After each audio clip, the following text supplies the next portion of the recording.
All right, guys. Stanbic IBTC Q1 2026 results.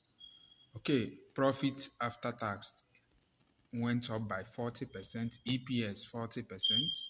Everyone is impressed, but let's see. Let's dive in like we normally do. 2-3 minutes, we are done. Okay, you can see that the total income grew over 31%. So many things are looking up. You see that the net interest side of the business now significantly dropped. Why? Because of interest expenses.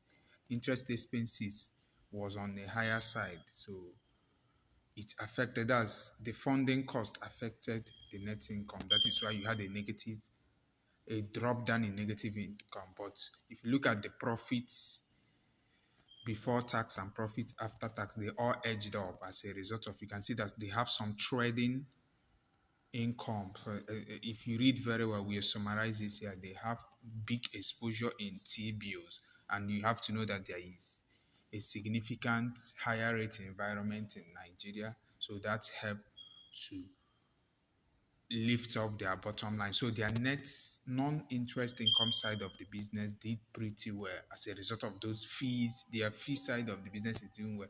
Their asset management side is doing well. And another thing is, you have to know that Stanbic IBT is segmented into different banks, into different groups. So their CIB group, which is their corporate and investment banking, did pretty nice.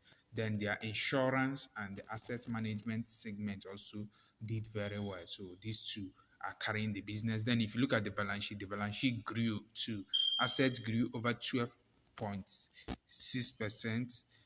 Then you had the loans to customers also grew, but deposit declined a little bit if you compare it. So you look at everything is looking up.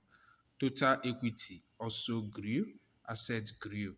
So everything is actually looking up for the balance sheet. Then if you look at the key ratios, you can see that it is looking at their leverage ratio makes sense, return on assets and all those things is actually makes sense. So a standing thing that are not here is that the loan, so they have paid off the $70 million loan they collected from the Standard Bank of South Africa, being their motherhead. Then their ZEX payments arm is now profitable. Then another dragging thing there is that they have an issue with AMCOM, and that issue is lingering, a potential 5 billion issue. So that is about Stanbic IBTC.